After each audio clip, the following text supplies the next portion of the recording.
बताते हैं एसआईआर से जुड़ी बड़ी खबर जयपुर से आ रही है। इस वक्त अपने दर्शकों को बता दें कि मतदाता सूची की विशेष पुनरीक्षण की प्रक्रिया जारी है। एसआईआर के तहत विशेष पुनरीक्षण की प्रक्रिया जारी है और 18 जनवरी 2026 की ताजा डेली बुलेटिन जारी कर दिया गया है, जिसमें बताया गया है कि राजनीतिक दलों की ओर से 2245 दावे किए गए हैं, आपत्तियां दर्ज कराई गई हैं और साथ ही 478 नाम मतदाता सूची में जोड़ने की मांग रखी गई है। वहीं करीब 18,898 नाम हटाने के लिए आपत्तियां दी गई हैं। बीजेपी ने 18,896 वोटरों के नाम हटाने के लिए आवेदन किए हैं। कांग्रेस ने सिर्फ 2 वोटरों के नाम हटाने की शिकायत दर्ज कराई है। तो राजस्थान में एसआईआर के तहत मतदाता सूची की विशेष पुनरीक्षण की प्रक्रिया जारी है और मुख्य निर्वाचन अधिकारी कार्यालय की तरफ से जो 18 जनवरी 2026 का ताजा बुलेटिन जारी किया गया है वो आपको हम दिखा रहे हैं और ज्यादा जानकारी के लिए सीधे अरबाज का रुख कर रहे हैं। अरबाज, इस बुलेटिन में क्या कुछ बताया गया है?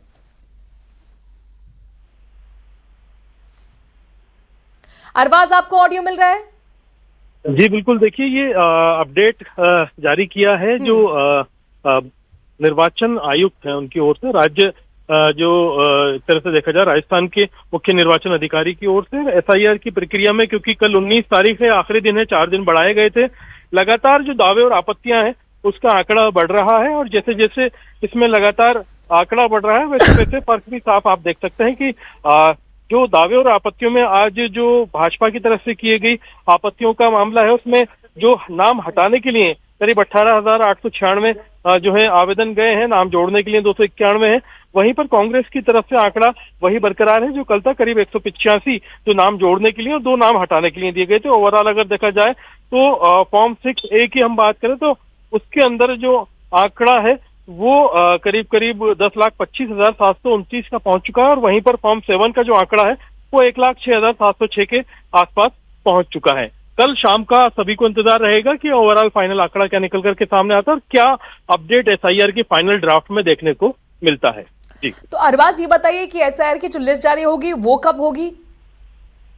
देखिए, एसआईआर की लिस्ट जारी होने में अभी समय लगेगा क्योंकि इसका पूरा एक शेड्यूल जारी किया हुआ है। 1 महीना दावे और आपत्तियों के लिए दिया गया था, जिस तरह से एक बड़ा विरोध प्रदर्शन नाराजगी देखने को मिली। चुनाव आयोग ने 4 दिन का समय बढ़ाया है क्योंकि अभी फाइनल ड्राफ्ट आने से पहले इसके ऊपर भी बाकायदा एक पूरा काम किया जाएगा और उसके बाद में फाइनल ड्राफ्ट आएगा। उस पर भी जो है जो अलग अलग तरह की प्रक्रियाएं रहेंगी, उसके बाद में फाइनल ड्राफ्ट और फाइनल रोड सामने आ जाएगा। बहुत बहुत शुक्रिया अरबाज, तमाम जानकारी हम तक पहुंचाने के लिए। और अब बात बिहार की राजनीति की करते हैं। दरअसल बिहार की राजनीति में नितिन नवीन का नाम इस वक्त सबसे ज्यादा चर्चा में है। संगठन में बड़ी जिम्मेदारी, सरकार में मजबूत पकड़ और अब चुनाव के बाद नई भूमिका के संकेत। सियासी हलकों में लगातार हलचल तेज बनी हुई है। आपको रिपोर्ट दिखाते हैं।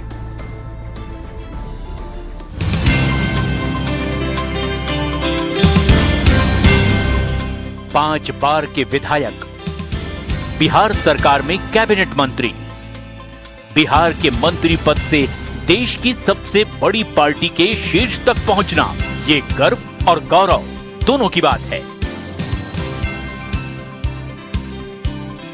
दशकों का संगठनात्मक अनुभव, विनम्र छवि और कर्मठ कार्यशैली, जी हां, ये हैं नितिन नवीन। नितिन नवीन पहली बार साल 2006 में पटना पश्चिम से विधायक चुने गए। उसके बाद 4 बार 2010, 2015, 2020 और 2025 के चुनाव में बांकीपुर विधानसभा से लगातार विधायक बने। इस बीच 2021 में उन्हें बिहार सरकार में मंत्री बनाया गया। उन्हें पथ निर्माण विभाग मिला। उसके बाद नितिन नवीन को 2024 में मंत्री नगर विकास एवं विधि विभाग बनाया गया। फिर 2025 में मंत्री पथ निर्माण विभाग और नगर विकास एवं आवास बनाया गया। जनता के लिए समर्पित, विकास की बयार बहाने वाले हैं नितिन नवीन। इनके मंत्री पद कार्यकाल के दौरान विकास का सबसे बड़ा सबूत बिहार के पहले डबल डेकर की शुरुआत। दूसरी तस्वीर जेपी गंगा पथ की है, तो विकास की तीसरी तस्वीर राघोपुर से पटना की ये शानदार और भव्य सड़क है। मैं तो इसके लिए आज माननीय मुख्यमंत्री जी को बधाई दूंगा। 2015 में जो कल्पना उन्होंने रखी 2025 में आज राघोपुर द्वारा जहां पर लोग नाव से पटना शहर पहुंचने में घंटों लगते थे, अब पटना शहर मात्र 15 से 20 मिनट में कहीं तुरंत में पहुंच सकते हैं। इसके अलावा गंगा नदी पर कई पुल बनवाना, पटना में मेट्रो और देश के पहले राष्ट्रपति डॉक्टर राजेंद्र प्रसाद की 65 फीट की प्रतिमा के निर्माण कार्य को शुरू करवाना नितिन नबीन की उपलब्धियों में से एक है। जनता के बीच लोकप्रिय होने की सबसे जीती जागती मिसाल है नितिन नबीन। इसका उदाहरण है बीते 14 सालों से पटना में भव्य रामनवमी का आयोजन कराना। सियापति रामचंद्र की।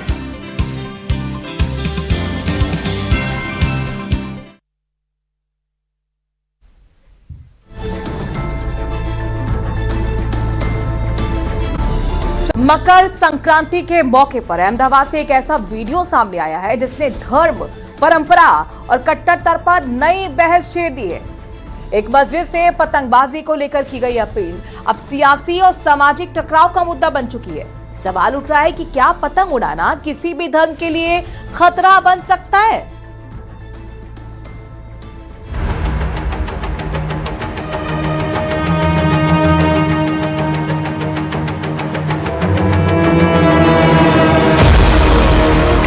पतंगबाजी करने से भी किसी का धर्म खतरे में पड़ सकता है? ये सवाल इसलिए खड़ा हुआ क्योंकि मकर संक्रांति के दिन अहमदाबाद की एक मस्जिद से ऐलान किया गया कि पतंगबाजी मत करिए, इस्लाम का मजाक मत बनाइए। इसके बाद ये बहस शुरू हो गई कि क्या इस्लाम में पतंग उड़ाना हराम है और क्या किसी त्योहार में शामिल होना धर्म के खिलाफ है। सबसे पहले आपको वही वायरल वीडियो दिखाते हैं जिसने इस पूरे विवाद को जन्म दिया।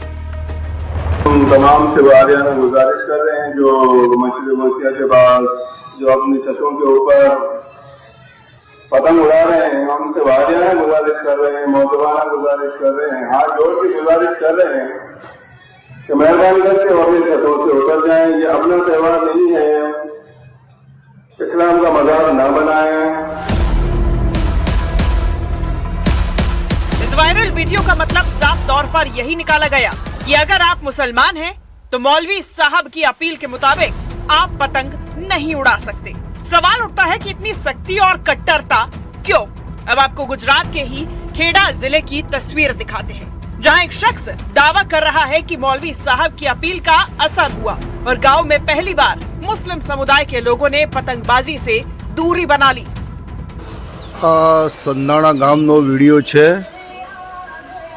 मौली साहबनी मेहनत, आलिमोनी मेहनत અને બીજું કે એ લોકોના બયાન સાંભળીને પોતાના વાલીઓ, મા બાપે બી છોકરાઓને પતંગ ના ઉડાવવાનું અને કેટલો મોટો ગુનો છે એ વાત બતાડીને આજે સંધાણાની અંદર કોઈ ધાબા પર કોઈ છોકરો કોઈ પતંગ ઉડાવવા દેખાતો નથી। अल्लाह पाक हमें नेक रास्ते पर चलने वाला बना दे और पूरी कायनात में पूरी उम्मत मोहम्मदिया को ऐसी नेक तौफीक अता फरमाए। संधाणा में पहली बार एवं थयुं छे कि कोई पण धाबा पर कोई जगह पर कोई मुस्लिम छोकरो एक पतंग उड़ावा आयो नहीं। माशा अल्लाह, आलिमोनी मेहनत, मौलानाओनी मेहनत અને મા બાપની મહેનત કામ लाई।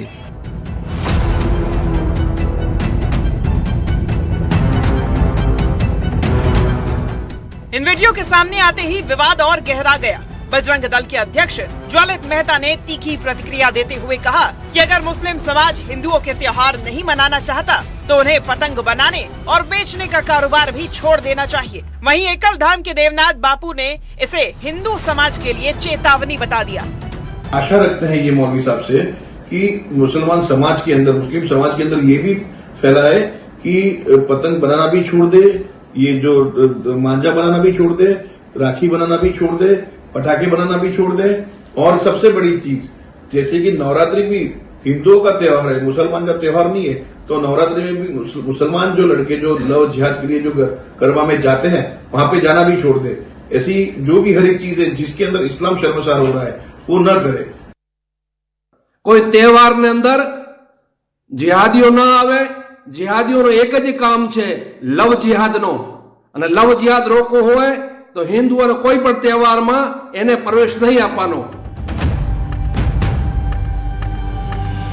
विवाद बढ़ने के बाद मस्जिद गौशिया की ओर से सफाई सामने आई। मस्जिद प्रबंधन ने कहा कि उनका मकसद मकर संक्रांति या किसी हिंदू पर्व को निशाना बनाना नहीं था। वीडियो मुस्लिम समाज को गलत गतिविधियों से रोकने के लिए बनाया गया था और मस्जिद को बदनाम करने की कोशिश न की जाए। पतंग के नाम पर, दोरी के नाम पर बैरल मार्केट तो नहीं, ऑल ओवर अहमदाबाद, गुजरात के अंदर आप खुद देखें कि कितने केसेस सिर्फ मार पीट के होते हैं। ना जाने कितने लोगों की जान जाती है। सूरत के अंदर एक साथ एक ही परिवार के तीन लोग डेथ कर गए सिर्फ डोरी गले में आने से, और छतों से बच्चे गिर जाते हैं। बच्चे तो दूर की बात है, बड़े भी गिर जाते हैं। तो इसलिए हमने मस्जिद से ये ऐलान करा था कि आपसे हाथ जोड़कर और पैर पकड़कर गुजारिश करते कि अपनी छतों से उतरिए और अपने घर परिवार का ध्यान रखें और ऐसे त्यौहार मत बनाए जिससे इंसानियत को नुकसान हो। कुरान पाक और हदीस पाक का निचोड़ मैं आपको बता रहा हूँ कि किसी इंसान को नाहक मारना पूरी इंसानियत का कत्ल है, और इस्लाम इस चीज़ के अगेंस्ट है। फिर वो ईद के नाम पर किसी को मारता हो या फिर पतंग चढ़ाने के नाम पर किसी को मारता, अगर किसी को तकलीफ होती है तो वो चीज़ हराम है। जिस देश पर रहते हैं, प्रॉफिट मोहम्मद सल्लल्लाहु अलैहि वसल्लम की सहींग है कि जिस देश में रहते हैं वहाँ के कानून का, वहाँ के हाकम का, वहाँ की परंपराओं का हमें उनके लिए इज़्ज़त रखनी चाहिए, वहाँ के कल्चर का हमें ऐसे बैन नहीं देना चाहिए जिससे किसी कोई दूसरा रहने वाला हर्ट हो। इस पूरे मामले में अहम बात यह है कि खुद मुस्लिम समाज के भीतर से भी सवाल उठ रहे हैं। कई मुस्लिम धर्म गुरुओं और सामाजिक लोगों का कहना है कि मस्जिदों का काम सिर्फ इबादत तक सीमित होना चाहिए। त्योहारों और सामाजिक गतिविधियों को लेकर इस तरह के फरमान समाज में गलत संदेश देते हैं। मस्जिद सिर्फ खुदा की इबादत के लिए है और इसके अलावा और दूसरे कामों के लिए नहीं। जो लोग भी अगर मस्जिद का गलत इस्तेमाल करते हैं तो वो गुनहगार हैं, उनको इस तरह की चीज़ों में मस्जिद का इन्वॉल्वमेंट नहीं करना चाहिए। पतंगबाजी और कुछ त्योहारों पर लोग मनाते हैं।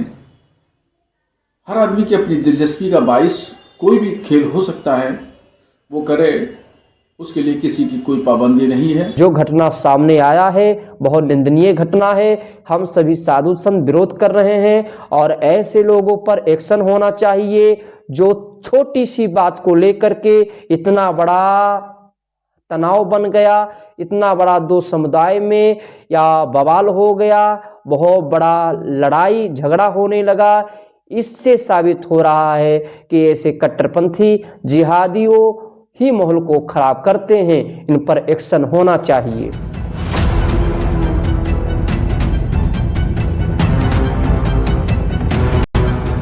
कुल मिलाकर पतंगबाजी से शुरू हुआ ये विवाद अब धर्म, पहचान और राजनीति की बहस में बदल चुका है।